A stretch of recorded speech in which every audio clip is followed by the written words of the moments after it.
Hello students, आज bioscience second के पहले लेक्चर में हम बात करेंगे फाइलम प्रोटोजोआ के जनरल कैरेक्टर्स के बारे में। Bioscience second includes about the animal diversity paper, जिसमें हम कैसे एनिमल्स ग्रुप में different types of animals present हैं उनकी हम बात करते हैं। डिफरेंट फाइलम्स हम पढ़ते हैं प्रोटोजोआ से लेके कॉर्डेटा तक। तो आज आपका पहला क्लास है और इसमें हम बात करेंगे फाइलम प्रोटोजोआ की। सबसे पहली खास बात प्रोटोजोआ की ये है कि दीज आर यूनिसेल्यूलर, मींस ये एक कोशिकीय होते हैं, इनके अंदर केवल एक सेल प्रेजेंट होती है।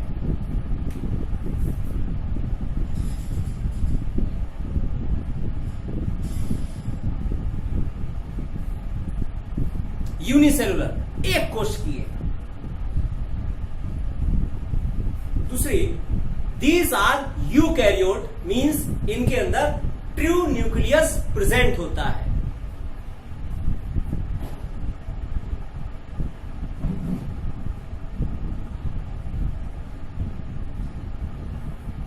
सबसे पहले ल्यूवेनहॉक ने प्रोटोजोन्स को देखा, गोल्डफस्ट ने सबसे पहले टर्म दिया प्रोटोजोआ। जब हम आर.एच. विटेकर का क्लासिफिकेशन, 5 किंगडम क्लासिफिकेशन देखते हैं तो प्रोटोजोन्स को एनिमेलिया में ना रखकर इनको किंगडम प्रोटिस्टा में रखा गया। और खास बात यह है कि इनका जो क्लासिफिकेशन है, सबसे इंपॉर्टेंट चीज है वो इनके लोकोमोटरी ऑर्गन, मतलब ये चलते कैसे हैं, इस बेस पर किया गया।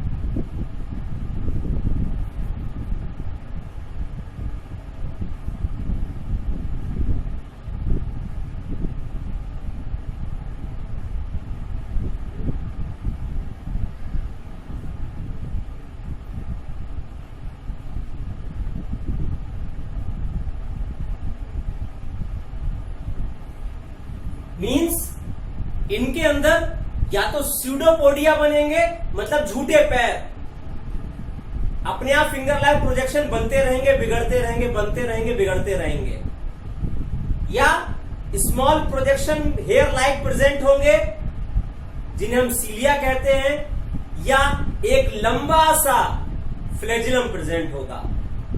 तो जो आपका स्यूडोपोडिया है वो कहां प्रेजेंट है? अमीबा में।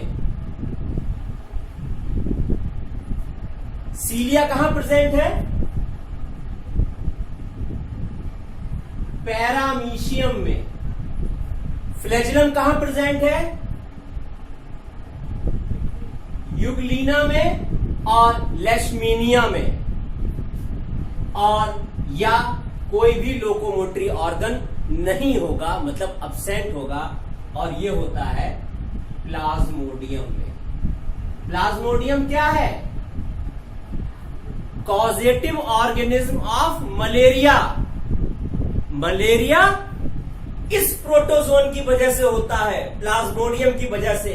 उसका जो वेक्टर है, वाहक है, वो एनाफिलीज मॉस्किटो या एनाफिलीज की फीमेल मच्छर है। लेकिन कॉजेटिव ऑर्गेनिज्म जो है कि उस एनाफिलीज मच्छर के जो फीमेल है उसकी लार के अंदर ये प्रोटोजोन प्लाज्मोडियम प्रेजेंट होता है। ठीक। तीसरा important point, protoplasmic level of organisation, मतलब ये केवल एक सेल का बना है, तो इसलिए सेल के अंदर जो ऑर्गेनेल हैं वही डिफरेंट काम कर रहे हैं, उन्हीं के अंदर लेवल ऑफ डिवीजन प्रेजेंट है। अलग से कोई सेल अलग काम करने के लिए इनके अंदर नहीं बनी है, इसलिए इनको प्रोटोजोआ में रखा गया है। इसके बाद के जितने फाइलम है वो मेटाजोआ में आते हैं।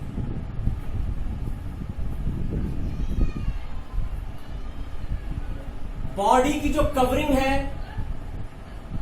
वो क्या है? पेलिकल है। Body covering is called pellicle. इसके बाद हम बात करते हैं न्यूट्रिशन की। खाना कैसे खाते हैं? क्योंकि ऑर्गन तो कोई है नहीं, तो इसलिए there is different types of organisation.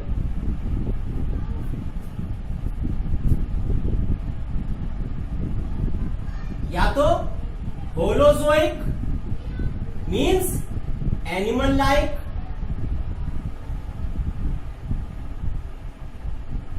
ठीक, मीन्स अमीबा कैसे खाता है? ये अमीबा है, कोई एक माइक्रोस्कोपिक ऑर्गेनिज्म आया, उसको ये फूड वैक्यूल में इंगल्फ कर लेते हैं और उसको फिर फूड वैक्यूल में डाइजेस्ट कर लेते हैं। तो ये कैसा हुआ? Holozoic nutrition.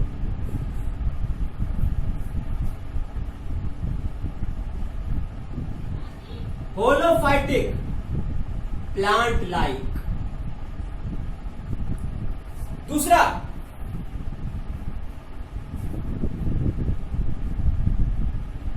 सेप्रोजोइक और पैरासिटिक।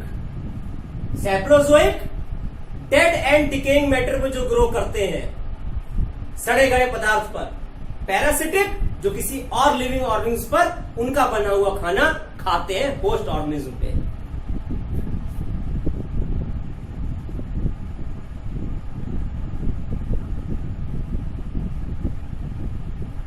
ऑस्मोरेगुलेशन, कैसे अपने अंदर का ऑस्मोटिक बिहेवियर और वाटर कंसंट्रेशन को मेंटेन रखते हैं, उसके लिए क्या, जैसे हमारी बॉडी में अगर ज्यादा पानी आता है तो हम क्या करते हैं? किडनी के थ्रू उसको बाहर निकाल देते हैं। ऐसे ही अगर हमसे पूछा जाए कि अमीबा के अंदर ऐसा कौन सा सेल ऑर्गेनेल है जो हमारी किडनी की तरह काम करता है, दैट इज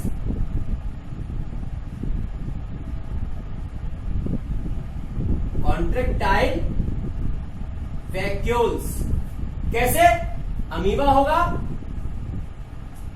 पानी अंदर जाता रहता है क्योंकि फ्रेश वाटर में प्रेजेंट होते हैं, तो वैक्यूल्स बनती हैं और वो पानी को बाहर फेंक आती है जाके, बार बार वाटर बनती रहती है, बिगड़ती रहती, बनती रहती है, बिगड़ती रहती है, इस तरीके से।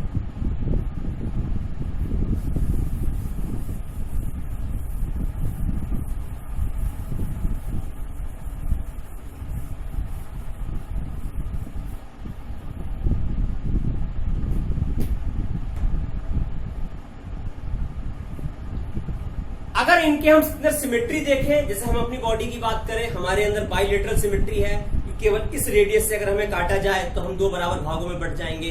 अमीबा के अंदर ऐसी कोई सिमेट्री नहीं प्रेजेंट होती है क्योंकि उसकी बॉडी शेप इर्रेगुलर है, कोई निश्चित बॉडी का शेप नहीं है, इसलिए ये कैसे है? एसिमेट्रिकल है।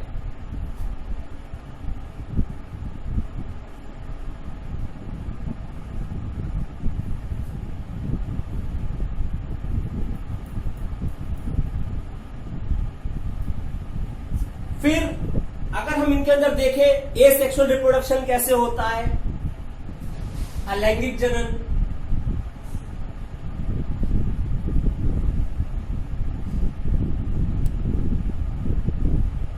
तो इसका एक बहुत अच्छा मेथड है बाइनरी फिशन। बाइनरी फिशन में क्या है कि ये अमीबा की सेल है, ये इसका न्यूक्लियस है, न्यूक्लियस 1 से 2 बनेंगे, माइटोसिस से फिर सेल बीच से टूटेगी और 2 बराबर अमीबी बन जाएंगे जो बाद में अमीबा में मैच्योर हो जाएंगे। पैरामीशियम में एक खास बात यह है कि पैरामीशियम में एक न्यूक्लियस ना होकर 2 न्यूक्लियस होते हैं, वो डाइमॉर्फिक होते हैं। एक माइक्रो न्यूक्लियस होता है और एक मेगा न्यूक्लियस होता है पैरामीशियम में। तो डाइमॉर्फिक 2 टाइप का न्यूक्लियस, डाई मीन्स 2, मॉर्फो मतलब उसकी फॉर्म कैसे प्रेजेंट है, एक माइक्रोस्कोपिक और एक माइक्रो न्यूक्लियस और एक मेगा न्यूक्लियस। इसी तरीके से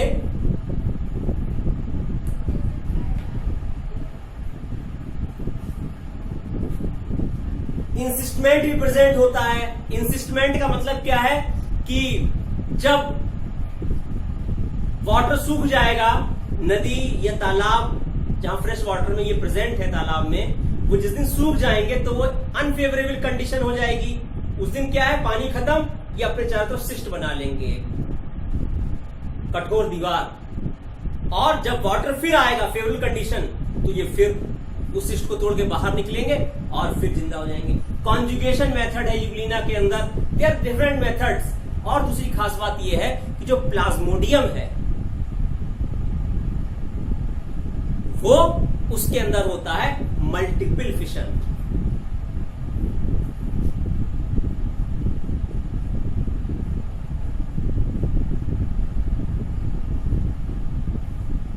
मल्टीपल फिशन के क्या अंदर है कि सिस्ट के अंदर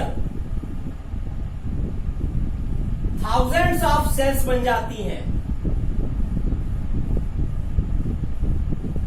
तो this is called multiple fission.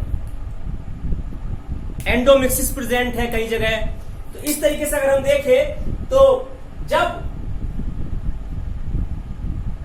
मच्छर हमें काटता है तो जो स्पोरोजोइट स्टेज है प्लाज्मोडियम की, वो हमें इन्फेक्ट करती है, हमारे लिवर में जाके डिवाइड करते हैं और हमारे आरबीसी के अंदर ये डिवाइड करते हैं। That technique of division is the method of division is the multiple fission. एक सेल से फिर हजारों सेल्स बनती है। ये बहुत इंपॉर्टेंट मेथड है प्रोटोजोआ की। और खास बात ये है जो हम अगले लेक्चर्स में धीरे धीरे बात करेंगे, क्योंकि आज पहला लेक्चर है, हम केवल आपको एक ओवरव्यू दे रहे हैं। बहुत इंपॉर्टेंट है इसका क्लासिफिकेशन।